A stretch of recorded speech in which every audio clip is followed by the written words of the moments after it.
सभी को जय मसीह की। आज हम लोग पढ़ेंगे यशाया नबी की पत्री 43 अध्याय 1 से लेकर 5 वचन तक। हे इज़राइल, तेरा रचने वाला और हे याकूब तेरा सृजनहार यहोवा अब यो कहता है, मत डर, क्योंकि मैंने तुझे छुड़ा लिया है, मैंने तुझे नाम लेकर बुलाया है, तू मेरा ही है। जब तू जल में होकर जाए मैं तेरे संग संग रहूंगा, और जब तू नदियों में होकर चले तब वे तुझे डुबा ना सकेंगी। जब तू आग में चले तब तुझे आँच ना लगेगी, और उसकी लो तुझे ना जला सकेगी, क्योंकि मैं यहोवा तेरा परमेश्वर, इज़राइल का पवित्र, मैं तेरा उद्धार करता हूँ। तेरी छुड़ौती में मैं मिस्र को और तेरे बदले कुश सब को देता हूँ। मेरी दृष्टि में तू अनमोल और प्रतिष्ठित ठहरा है, और मैं तुझसे प्रेम रखता हूँ। इस कारण मैं तेरे बदले मनुष्य को और तेरे प्राण के बदले मैं राज्य राज्य के लोगों को दे दूंगा। मत डर, क्योंकि मैं तेरे साथ हूँ। मैं तेरे वंश को पूर्व से ले आऊंगा और पश्चिम से भी इकट्ठा करूंगा। यस, आइए हम प्रार्थना करें। महान सामर्थी जीवित दयालु परमेश्वर पिता प्रभु, धन्यवाद देते हैं तेरे वायदों के लिए। प्रभु, हम इस बात को जानते हैं मेरे पिता की धरती और आकाश टल जाए तो भी पिता तेरा वायदा टलने का नहीं प्रभु। इसलिए खुदावन हम मांगते हैं प्रभु कि जब तेरे वचन का आईना प्रभु हमारे सामने दिखता है प्रभु, जब तेरे वचन की रोशनी हमारे ऊपर पड़ती है तो प्रभु हम बोलने वाले के चेहरे को नहीं प्रभु, पर तेरी आत्मा को सुने परमेश्वर पिता, तेरी आत्मा को देखे परमेश्वर पिता, और जो कुछ तू मुझसे कहना चाहता है प्रभु उसे मैं आत्मसात कर सकूं प्रभु, उसे सुन सकूं प्रभु। प्रभु तू मेरे आत्मिक कानों को खोल पिता, ताकि इन वचन की गहराइयों में जहां जहां तू मुझे ले जाना चाहता है प्रभु वहां उतर कर प्रभु इन वचनों में प्रभु मैं तेरे प्रेम को देख सकूं प्रभु, और जब मैं तेरे प्रेम की लंबाई चौड़ाई गहराई ऊंचाई को देखूं प्रभु तो जीवन में और कुछ देखने के लिए प्रभु मेरा मन भटकने ना पाए। परमेश्वर मांगते हैं प्रभु कि अपने आत्मा के अभिषेक को हम पर उंडेल प्रभु, और होने दे मेरे राजा, जब हम तेरे वचन को सुनते हैं प्रभु तो हम तेरे और करीब हो जाएं और तेरे कहलाए जाएं, तुझ सा करने पाए। यीशु मसीह के नाम में मांगते हैं, आमीन। हम लोग पहले भी इस वचन की चर्चा कर रहे थे और ये एक बहुत ब्यूटीफुल वचन है विश्वासियों के लिए, उन विश्वासियों के लिए जिनको ये पता है कि वो कौन है, उनकी शुरुआत कहाँ है और उनका अंत कहाँ पर होगा। बहुत बार लाइफ में हम लोग बहुत सारी प्रॉब्लम्स फेस करते हैं, चाहे आप विश्वासी हैं या अविश्वासी, और बहुत सारी प्रॉब्लम्स फेस करते टाइम हम अलग अलग तरह से उन समस्याओं को टैकल करते हैं, उन समस्याओं का सामना करते हैं। हमारी समस्या को सामना करने के तरीके इस बात को बताते हैं कि हमारा बैकग्राउंड क्या है, हमारी पृष्ठभूमि क्या है, हम कहाँ से हैं। फॉर एग्जाम्पल एक छोटा सा उदाहरण देती हूँ। अगर आप सड़क पर जा रहे हैं और किसी ने किसी को एक थप्पड़ मारा और उस थप्पड़ के जवाब में वो दूसरा जन गालियों की बौछार करते जा रहा है तो आपको समझ आएगा ये एक बददिमाग, अपने जुबान पर कोई कंट्रोल नहीं है, इस तरीके का जन है। इसलिए इससे उलझना बेकार है। वो गालियां देकर थप्पड़ का जवाब नहीं देता, वो गालियां देकर अपने बैकग्राउंड को, अपने कल्चर को, अपने कैरेक्टर को सामने वाले के सामने खोल देता है। आप कई बार देखिए, आमतौर पर लोगों को एक कमेंट सुनने मिलता है जब वो बदसलूकी करते हैं या अलग सा व्यवहार करते हैं, तेरी माँ ने तुझे कुछ सिखाया नहीं क्या, तेरे पापा ने तुझे कुछ सिखाया नहीं क्या, तू अपने परिवार में यही देखता है क्या, तेरा तरीका बताता है तू किस परिवार से आता है। हम जैसे ही समाज में उठते बैठते हैं, हमारा रवैया सीधे हमारे परिवार की तरफ एक बहुत बड़ा सवाल खड़ा कर देता है। हमारा रवैया हमारे घर के कल्चर और हमारे कैरेक्टर और हमारी संस्कृति और हमारे परवरिश के ऊपर एक बहुत बड़ा सवाल खड़ा कर देता है। इसीलिए लोग इस बात को कहते हैं कि आप कितने ही खूबसूरत क्यों ना हो, आप कितने ही खूबसूरत या महंगे कपड़े क्यों ना पहने, आपकी पर्सनालिटी कितनी ही अट्रैक्टिव क्यों ना हो, आप कितने ही बड़े गाड़ी में क्यों ना सवारी करते हो, जब आप जुबान खोल देते हैं तब आप अपनी वास्तविकता को प्रकट कर देते हैं। हम तभी तक लोगों को गुमराह रख सकते हैं जब तक हमारी जुबान का ढक्कन बंद है। इसका मतलब है हर एक इंसान जब समाज में चल रहा है, जी रहा है, तो वो एक आइडेंटिटी को, वो एक पहचान को कैरी करके चल रहा है। हमें समझना जरूरी है हम जब कुछ बोलते हैं, हम जब कुछ कहते हैं, हम जब कुछ करते हैं, तो लोग सीधे हमारे परवरिश पे, हमारे माता पिता पे सवाल उठाते हैं। इसका अलग मतलब निकाले तो इंसान अपनी पहचान को लेकर चलता है। इसीलिए अगर आप चाहते हैं कि लोग आपकी परवरिश, आपके व्यक्तित्व, आपके चरित्र, आपके परिवार, आपके कल्चर के ऊपर उंगलियां ना उठाएं, तो आप उनके सामने उसी तरह की पिक्चर रखें, आप उनके सामने उसी तरह की इमेज रखें। यही आमतौर पर आम लोगों के बीच चलने वाला एक कॉमन परसेप्शन, एक कॉमन सोच विचार का तरीका है। जब हम इसी बात को मसीहियों पर लागू करते हैं तो हमें समझना जरूरी है, बाइबल बताती है भजन संहिता में कि परमेश्वर ने हमारी माता के गर्भ में रचने से पहले हमको देखा। मुझे लगता है ये बहुत ब्यूटीफुल बात है हमारे लिए।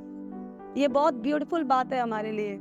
हमारे माता के गर्भ में जब हम रचे गए, जब हम बनाए गए, उससे पहले परमेश्वर ने आपके रूप, रंग, आपके बॉडी को परमेश्वर ने देखा था। आज आपके सामने आप 2 साल के, 3 साल के, 4 साल के होते हैं, दुनिया आपको आज देखती है, बट परमेश्वर की नजरों में आप पहले से थे। क्यों परमेश्वर ने आपको देखा? क्यों परमेश्वर ने आपकी इतनी सुधि रखी? क्योंकि प्रभु का वचन बताता है, यशायाह नबी की पत्री अभी हमने पढ़ा, क्योंकि तू मेरा है और मैंने तुझे नाम लेकर बुलाया है। तू मेरा है और मैंने तुझे नाम लेकर बुलाया है। परमेश्वर ने मुझे और आपको गुलाम नहीं बनाया। परमेश्वर ने मुझे और आपको नौकर चाकर या दोस्त कहकर नहीं बुलाया। परमेश्वर ने मुझे और आपको अपना बेटा और बेटी कहकर बुलाया है। बेटा और बेटी कहकर बुलाया है। और परमेश्वर की ये हमसे उम्मीद है, परमेश्वर की ये हमसे एक्सपेक्टेशन है कि हम जहां पर जाते हैं हम अपनी आइडेंटिटी को कैरी करके जाएं, हम अपनी पहचान को कैरी करें, अपने पहचान को लेकर जाएं। बचपन में मैं सुना करती थी कई बार, और बहुत साल पहले जब शुरुआत में सेवा के स्टार्टिंग के डेज में मैं देखती थी प्रभु के दास जब लोगों को प्रचार करते थे, तो वो एक बात लोगों से कहते थे कि किसी भी राजा के बेटे को आप सड़क पर भीख मांगते नहीं देखेंगे। किसी भी राजा के बेटे को आप दरिद्रता की हालत में जीता हुआ नहीं देखेंगे। अगर कोई ये कहता है कि मैं टाटा कंपनी के रतन टाटा का बेटा हूँ, तो आप उसको 2 पहिए के लिए, साइकिल के लिए तरसते नहीं देखेंगे। क्योंकि छोटी गाड़ी से लेकर बड़े बड़े ट्रक तक टाटा कंपनी खुद बनाती है। टाटा कंपनी के मालिक का बेटा कि छोटी छोटी गाड़ियों के लिए भी तरसेगा। अगर वो तरसता है तो राजा के बेटे होकर भी अगर हम तकलीफ में हैं, तो राजा शाही घराने के होकर भी हम दरिद्रता का जीवन जी रहे हैं, तो प्रभु के दास बड़े अच्छे से बताते थे इसका 2 कारण हो सकता है।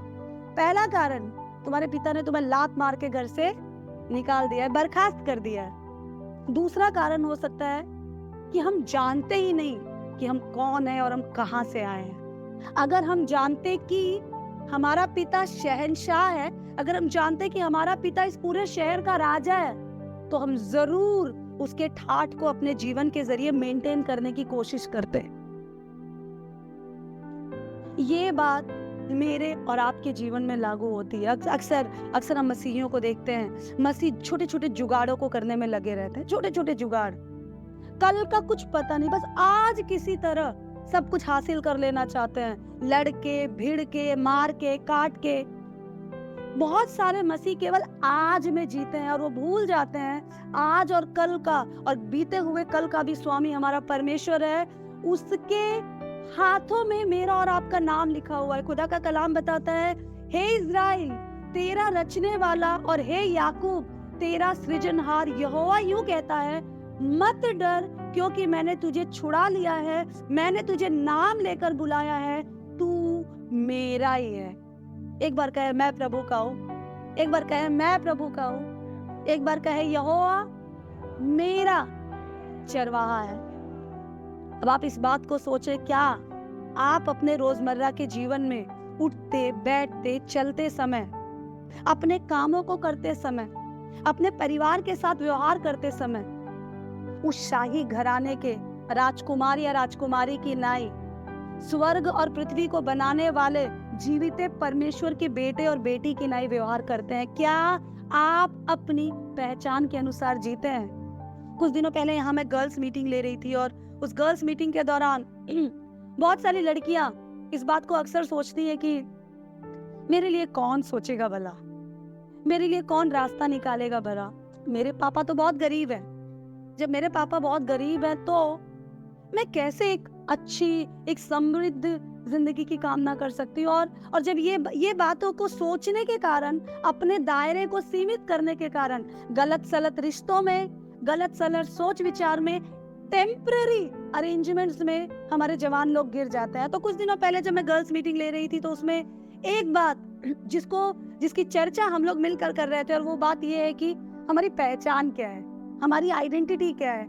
और हम जिस कंक्लूजन पे आए थे, जिस निष्कर्ष पे आए थे, वो निष्कर्ष ये था कि मेरी पहचान ये है कि मैं किसी शर्मा जी की या किसी भाटिया जी की या किसी मिश्रा जी की या किसी गुप्ता जी की बेटी नहीं हूँ। वो तो सांसारिक पिता है जिसे प्रभु ने चुना, पर मैं स्वर्ग और परमेश्वर के मालिक, जीवित स्वर्ग और पृथ्वी के मालिक जीवित परमेश्वर की बेटी हूँ। मैं उसकी राजकुमारी हूँ। अगर मैं उसकी राजकुमारी हूँ तो क्या सच में मैं परमेश्वर की राजकुमारी की नहीं सोचती हूँ? क्या सच में मैं परमेश्वर की राजकुमारी की नहीं बिहेव करती हूँ? क्या सच में मैं परमेश्वर के बेटे की नहीं इस बात की गारंटी अपने मन में रखता हूँ कि मुझे किसी बात की चिंता करने की जरूरत नहीं है। मुझे अपने रिश्तों में ईमानदार रहना है, मुझे अपने जीवन में पवित्रता को बरकरार रखना है, मुझे यीशु मसीह के समान बनना है।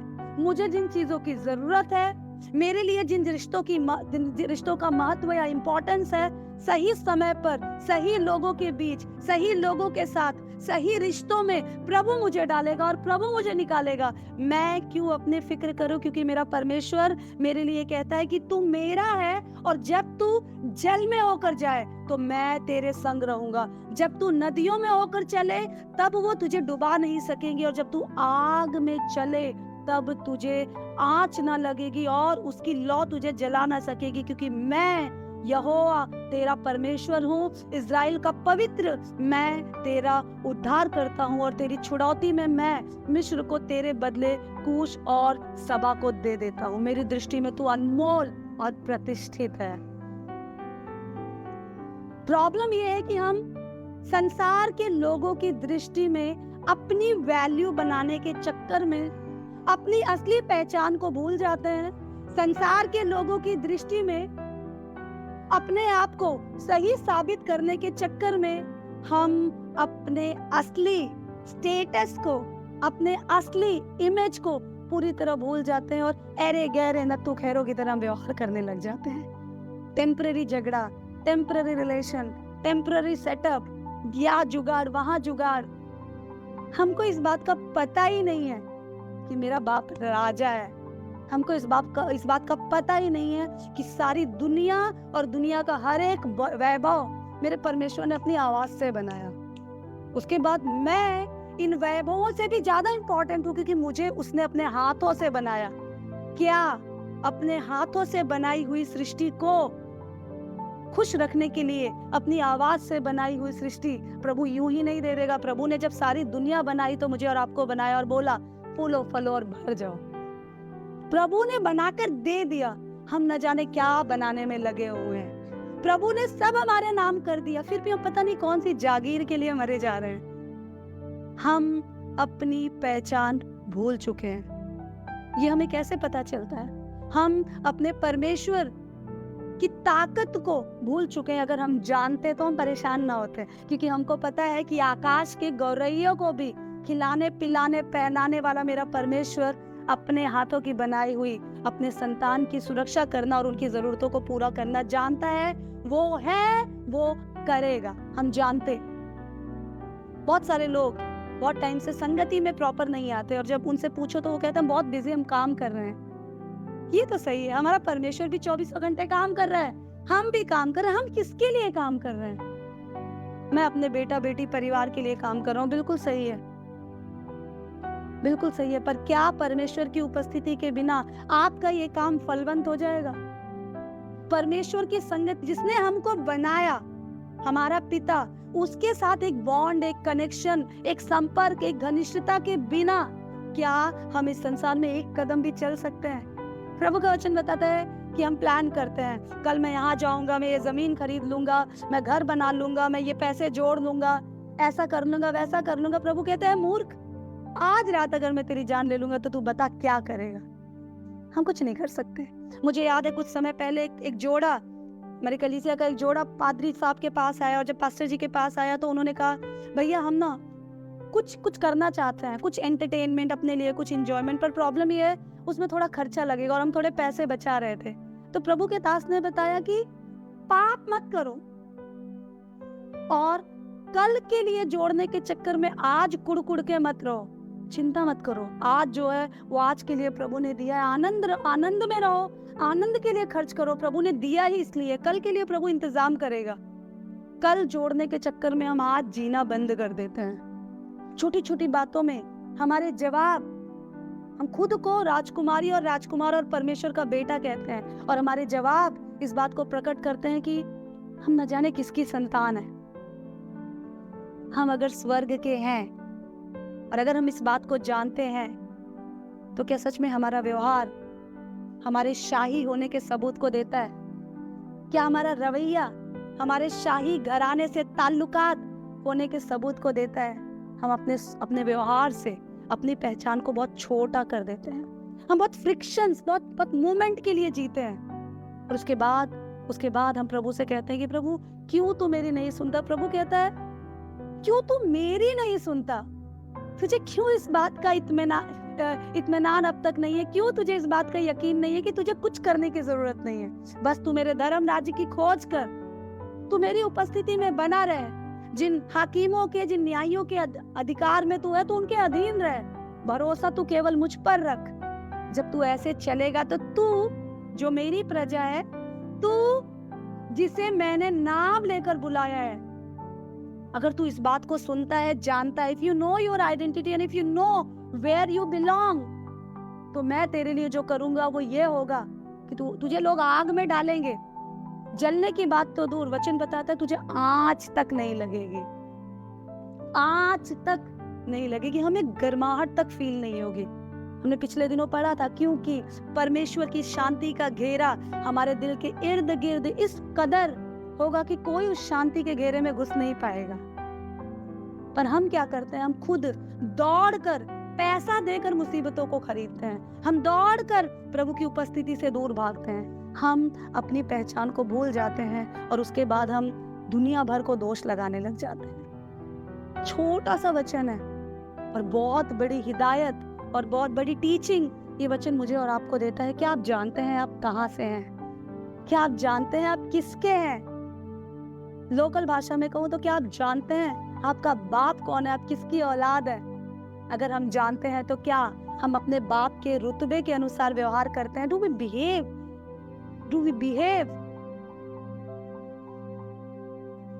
As a member of royal family? एक शाही परिवार के सदस्य की नहीं क्या हम व्यवहार करते हैं? हमारे चाल चलन सड़क छाप है एकदम, हमारी जुबान गटर छाप है एकदम, हमारी सोच जमीन के भी नीचे है। उसके बाद हम उम्मीद करते हैं कि न्याय के दिन यीशु आए तो सबसे पहले वो ये बोल कर आए कि सुनना बेटा मैं आ रहा हूँ, सबसे पहले तो तेरा ही नंबर लगेगा। क्या सच में हम जानते हैं हम कहाँ से हैं? क्या सच में हम प्रकट करते हैं हम कहाँ के हैं? अगर आप इस बात को जानते तो, अगर आप इस बात को मानते तो, अगर आप जानते कि दुनिया का ऐसा कोई काम नहीं जो मेरे पिता के लिए असंभव हो, अगर आप इस बात को जानते कि इस दुनिया में सबसे कीमती मैं हूं, यीशु से भी कीमती मैं हूं, क्योंकि उसने यीशु को देकर मुझे और आपको खरीद लिया। जब आप दुकान में जाते हैं, 10 रुपए दुकान वाले को देते हैं और उसके बदले चीनी लेते हैं, तो उसका मतलब जानते हैं क्या है? उसका मतलब ये है कि इस समय आपकी जेब में पड़े हुए 10 रुपए से ज्यादा इंपॉर्टेंट वो चीनी है, इसलिए इस 10 रुपए को त्याग कर भी आप उस चीनी को अपना ले रहे हैं। यीशु मसीह को देकर उसने मुझे और आपको मोल ले लिया, खरीद लिया, क्योंकि मैं और आप उसके बेटे से भी ज्यादा महत्वपूर्ण थे उसके लिए। पर ये वचन मेरे और आपके लिए एक सवाल खड़ा करता है, क्या वो भी हमारे लिए उतना महत्वपूर्ण है? क्या हम सच में शाही रुतबे की तरह व्यवहार करते हैं। पहला पत्रस 2 अध्याय 9 वचन बताता है, तुम मतलब हर वो जन जो यीशु को अपना प्रभु गुरु उद्धार करता जानता है, और वो जानता है कि परमेश्वर ने मेरे लिए सारी दुनिया को बनाया, मेरे लिए इकलौते को दे दिया, और उसकी एक ही तमन्ना थी कि मैं यीशु सा बन जाऊं, ताकि परमेश्वर के मैं करीब रह पाऊं, क्योंकि परमेश्वर का पुत्र ही है जो सारी धार्मिकता को पार करके परमेश्वर के बगल में रह रहा है। और प्रभु ने चाहा कि हम भी उसके साथ रहे। उसके साथ रहने के लिए बड़ी मशक्कत हमें करनी पड़ रही थी। हमारे मुश्किलातों को उसने आसान कर दिया। हम ऊपर सीढ़ी लगाकर नहीं जा सकते थे, इसलिए ऊपर से उसने लहू की सीढ़ी भेज दी। उस पर कदम रख कर हम परमेश्वर तक पहुंच सकते हैं। हम सब कुछ भूल जाते हैं। प्रभु कहता है, तुम राजपदधारी, याजकों का समाज, मेरी निज प्रजा, पर्सनल पीपल, चुने हुए लोग।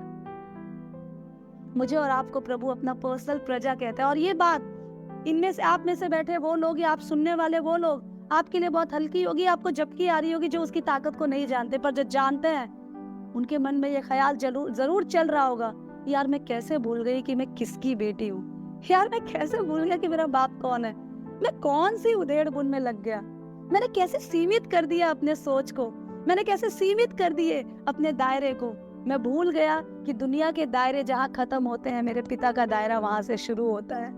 इसीलिए कलीसिया बहुत जरूरी है।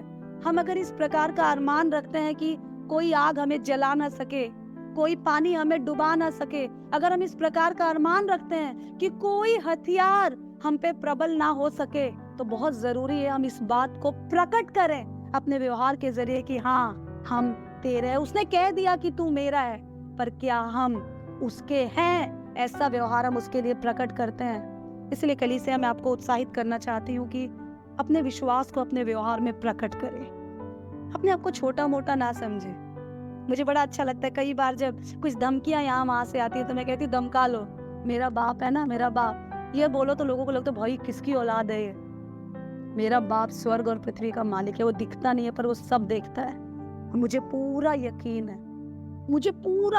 है, इसलिए बहुत सारी बातों से डर नहीं लगता। क्या आप डरते हैं? आपका यकीन कहाँ है? कल की चिंता नहीं होती मुझे। कई बार मेरे दोस्त, एक बार मुझे याद है केस के लिए मैं अपनी फेवरेट जज की कोर्ट में थी, और वो थोड़ा व्यक्तिगत रूप से मुझे जानती थी, और उन्हें पता है कि मतलब मैं कैसे यहाँ सेवा कर रही हूँ या मैं कैसे लोगों के बीच काम कर रही हूँ। तो उन्होंने, जज साहिबा ने, काफी उम्र दराज है, केस के बाद जो गवाह है, उसकी लड़की की गवाही होने के बाद उन्होंने लड़की को बाहर भेज दिया और बोला, मिस बबीता मुझे आपसे बात करनी है। मैंने कहा यस मैम बोलिए। तो कहती, कहाँ चक्करों में पड़ी हो, अभी तुम यंग हो, तुम्हें ज्यादा प्रॉब्लम नहीं है, पर थोड़े दिनों में उम्र बढ़ेगी, शरीर की ताकत कम होगी, तब एक साथी की जरूरत होगी, तब कुछ रिजर्व पैसों की जरूरत होगी, कौन तुम्हारे लिए करेगा। जब ये बोल रही थी तो मैं हंसे जा रही थी। मेरे मन में चल रहा था, अरे मूर्ख तू क्या जाने, मेरा बाप सारे खजाने का मालिक है। कल अगर मैं जिंदा हूँ तो जो आज मुझे खिला रहा है, क्या वो मुझे नहीं खिलाएगा? कल अगर वो मुझे जिंदा रखेगा तो क्या वो मेरे लिए व्यवस्था नहीं करेगा? और एक और बात, स्वर्ग में से इतना ब्यूटीफुल साथी मिलने के बाद पृथ्वी में साथी के लिए अगर हम तरसते हैं तो हमने अब तक जाना ही नहीं कि परमेश्वर कौन है। इसलिए कलीसिया मैं आपको उत्साहित करना चाहती हूँ, लोगों की ओर देखना बंद करे और उसकी ओर देखे जिसमें हर बात को बनाने की, बिगाड़ने की, हमारे शरीर और हमारी आत्मा दोनों को नाश करने की ताकत और दोनों को आबाद करने की ताकत है। और सबसे खूबसूरत बात बताऊं मैं, संसार भेदभाव रखता है, संसार ऊंच नीच सिखाता है, संसार मतभेद करता है, पर सबसे बड़ी बात यह है कि हमारा परमेश्वर जब वो स्वर्ग से देखता है, तो भले मैं इस समय थोड़ा ऊपर पुलपिट पर प्रचार कर रही हूँ, पर जब वो देख रहा है तो हम सबको एक साथ देख रहा है। बस वो ये देखता है कि कौन ऐसा प्रकट करती है कि मेरी बेटी, और कौन ऐसे चलता है जैसे मेरा बेटा है। वो शाही रुतबे में कौन जीता है। और शाही रुतबे में जीने का मतलब ये नहीं है घमंड से भरकर जीना, सबको बोला चल चल तू कुछ है नहीं। शाही रुतबे का मतलब है उसी जज्बात, उसी कंपैशन, उसी प्यार, उसी भरोसे के साथ जीना, जुगाड़ से अलग होकर जीना। कुछ भी बोलने से पहले इस बात को याद रखना कि भाई मैं जिस घराने से हूँ, कहीं मैं उस घराने की गलत इमेज लोगों के सामने ना रख दूं। ध्यान से देखिए, वेयर डू यू बिलोंग। हर पल याद रखिए कि आप कहाँ से है। भजन संहिता 100 उसका 3 वचन हमें बताता है कि निश्चय जानो हम्म, कि यहोवा ही परमेश्वर है। उसी ने हमको बनाया और हम उसी के हैं। हम उसकी प्रजा और उसकी चराई के भेड़ हैं। हम उसकी प्रजा, उसकी चराई के भेड़ हैं, हम उसी के हैं। तो हम जिसके हैं, हम उसी के बनकर रहे ना। हम जिसके हैं, हम उसी को प्रकट करें ना। हम जिसके हैं, हम उसके रुतबे को इंजॉय तो करें कम से कम। ओवर कॉन्फिडेंस में प्रभु के पीछे चलने से हम इन सुविधाओं को, जिसकी चर्चा यशाया 43 के 1 से लेकर 5 तक हुई है, इन ओवर कॉन्फिडेंस में हम इन चीजों को नहीं पा सकते। बड़ी सतर्कता से अपनी पहचान को जानकर, अपनी पहचान के अनुसार जी कर हम उन पूरी सुविधाओं को, उन पूरे वाचाओं को अपने जीवन में प्रकट होता देख सकते हैं, जिनकी चर्चा पवित्र शास्त्र बाइबल में परमेश्वर ने की है। इसीलिए कलीसिया में आपको उत्साहित करना चाहती हूँ, अगर उसके हैं तो उसी के बन जाए, उसके हैं तो उसी को दिखाएं, उसके हैं तो उस कॉन्फिडेंस में जीना शुरू करें। कल के लिए अपने आज को बर्बाद ना करें। हर पल प्रभु को आपकी चिंता है। आपके पड़ोसी आपका नाम नहीं जानते, आपके आसपास के लोग आपका नाम नहीं जानते। अभी सुबह मैं अपने भाई से बात कर रही थी, मैं उसे पूछ रही थी, 6 साल से भाई तू उस अपार्टमेंट में रहता है, तेरे पड़ोस में कौन है? वो अमेरिका में है। उसने बोला दीदी मुझे आज तक पता ही नहीं मेरे पड़ोस में कौन रहता है। 6 साल से वो अकेला एक अपार्टमेंट में है, उसके पड़ोस वालों को नहीं पता इस फ्लैट में एक लड़का अकेला, इस अपार्टमेंट वाले को नहीं पता पड़ोस में कौन है। और स्वर्ग में बैठे परमेश्वर को आपके बारे में, मेरे बारे में सब कुछ पता है, क्योंकि हम उसके निज प्रजा, उसकी चराई की भेड़ हैं। अचानक अखबार में, अचानक टेलीफोन आए किसी बड़े जन का, या अचानक टीवी में कोई बात कर रहा और बात करते करते कोई बड़े अधिकारी या ओहदे का जन आपका नाम ले ले। मैं बहुत शुक्रिया अदा करता हूँ उस बहन का जो भजनपुरा में रहती है, या जो शादीपुर में रहती है, या जो पांडवनगर में रहती है, और आपका नाम ले ले। तब आप सबको बोले फोन, टीवी चालू कर, टीवी चालू कर, देख देख देख प्रधानमंत्री जी क्या बोले, सुन तो सही, मिस मत कर, अभी चालू कर दो। हम सबको फोन करके तुरंत टीवी चालू करवाएंगे, क्योंकि मेरा नाम प्रधानमंत्री ने लिया है। सारी दुनिया का मालिक आपके नामों को अपने हाथों में लिखे हुए घूम रहा है। क्या इस बात की कोई भी कद्र हमारे जीवन में नहीं है? क्या हम सच में इस बात के मोल को जानते हैं? नाश होने वाले लोगों के बीच प्रसिद्ध होने के लिए हम इतने अंधे हो गए हैं कि अविनाशी परमेश्वर के सामने हम कितने प्रतिष्ठित हैं, उस प्रतिष्ठा को हम भूल गए हैं। इसीलिए कलीसिया में आपको उत्साहित करना चाहती हूँ, दूसरों को ना सिखाएं, सबसे पहले खुद अपनी कीमत को जान। दूसरों को ना सुधारें, सबसे पहले खुद अपने आचरण को जांच ले। याद रखें आप कहाँ से हैं, और याद रखें आपको और मुझे कहाँ को जाना है। अपनी पहचान के अनुसार व्यवहार करना शुरू करें, क्योंकि अगर हम अपनी पहचान के अनुसार व्यवहार नहीं करते, अपने उस शाही रुतबे के अनुसार, अपने पिता की पहचान और उसके स्टेटस के अनुसार, उसके स्तर के अनुसार हम व्यवहार नहीं करते, जो स्वर्ग और पृथ्वी का मालिक है, तो हम झूठे ठहरते हैं। और जहाँ झूठ है वहाँ मसीह नहीं है, क्योंकि मसीह सत्य है। इसलिए कलीसिया मैं आपको उत्साहित करूंगी कि जब आप स्वर्ग की सुविधाओं को पाना चाहते हैं, तो स्वर्ग के जन के नाई व्यवहार करना शुरू करें। आइए हम अपनी आंखों को। महान सामर्थी, जीवित, दयालु, अनुग्रहकारी, प्रेमी परमेश्वर पिता, खुदावन शुक्रिया अदा करते हैं प्रभु कि तेरे वचनों के खुलने से हमें प्रकाश मिलता है। परमेश्वर धन्यवाद देते हैं प्रभु कि तूने कोई भेदभाव नहीं किया प्रभु, और तेरा प्यार निरंतर तेरे लोगों के लिए बहता रहता है प्रभु। धन्यवाद देते हैं परमेश्वर पिता कि तू विश्वास योग्य है प्रभु, और धन्यवाद देते हैं प्रभु कि तूने मुझे अपनी बेटी कहा प्रभु। तूने अपने रोल को बाकायदे निभा दिया प्रभु। मांगते हैं प्रभु हम भी प्रभु उस पहचान के अनुसार जीने पाए प्रभु। हमारे उठने में, बैठने में, बोलने में, चालने में, फैसलों में, हर एक कदम में प्रभु हम प्रभु इस शाहीपन को दिखा सके प्रभु, हम उस पवित्रता को दिखा सके परमेश्वर। प्रभु हम दिल से धन्यवाद देते हैं प्रभु, और मांगते हैं राजाओं के राजा जिंदा परमेश्वर की आज ये वचन प्रभु हमें अंदर से झकझोर दे परमेश्वर पिता। इन वचनों के अनुसार हम जीने पाए प्रभु, ताकि हमारा चलना फिरना, उठना, बैठना, बोलना, चालना प्रभु तेरी उपस्थिति को प्रभु और तेरी पहचान को प्रकट करे। यीशु मसीह के नाम में मांगते हैं,